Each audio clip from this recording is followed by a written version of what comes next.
which I always talk about as like putting on a new pair of glasses. I felt like that day, I looked at the world a whole different way. For the first time since his sister's death in 2006, Eric Terranova sat down with Fox 61 News to tell his story. It's the first time in anything involving his sister's death or the case to bring her murder to justice that he felt at peace and in control.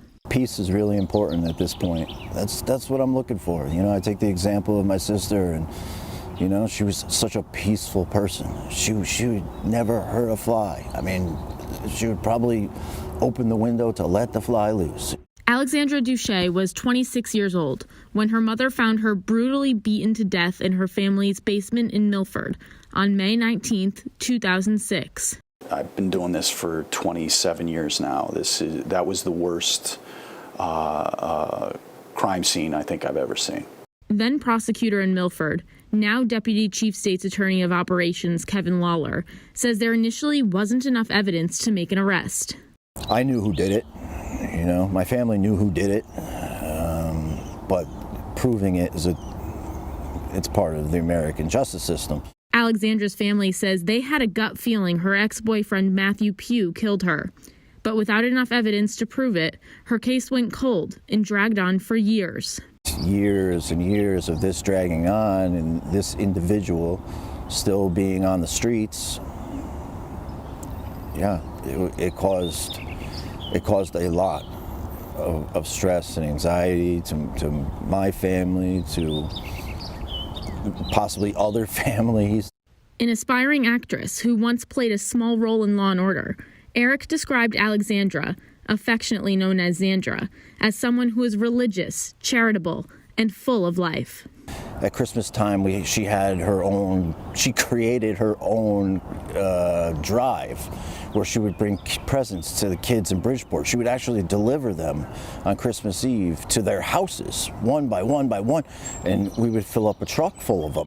Lawler says he witnessed just how many lives she touched through working so closely on her case. It really shows you how many lives are touched by one individual person, and when you can solve one of these cases, how many lives you do touch by trying to bring justice on behalf of that one person, and so many other people can feel it.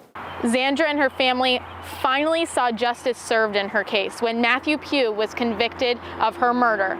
But it took the family, investigators, and prosecutors years of looking out for different resources to find exactly what they needed to put Matthew Pugh behind bars. Resources are so important.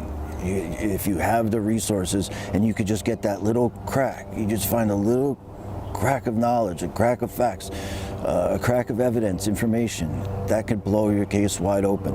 And it did in our case. We were really struggling for information. And as soon as a few things started to come together, it really snowballed into a pretty solid case.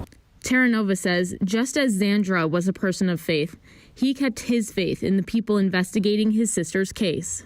We're not in charge of evidence, prosecution, that type of thing. We have to put our faith into other people to get this process done for us so that justice is served. He says he found control in the situation by keeping up with the investigation into her murder.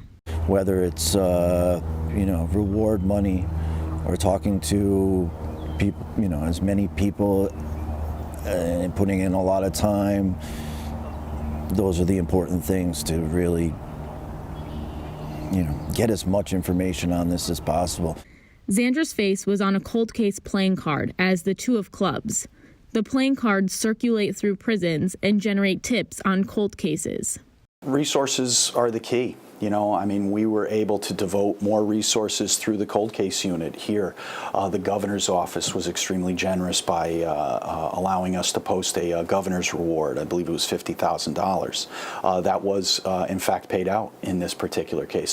Pugh's cousin claimed the reward and provided crucial testimony in the case. His testimony helped put Pugh behind bars for 60 years. It took years, but that's what gave my family the peace to actually start moving on and where we could start to heal. There are still many cases that are unsolved in Connecticut, and Eric knows exactly how it feels to wait for justice and closure. The old saying, the time does heal the wounds, it's true. You will feel better. It'll never go away. They'll never come back. You'll always miss them. You'll always have kind of a little bit of a void, but that void gets smaller because ultimately life is short, and hopefully we will see them again. Taylor DiCello, Fox 61 News. Closure so many years later. Taylor, thank you. Still ahead tonight here on the news at 10. It was a battle.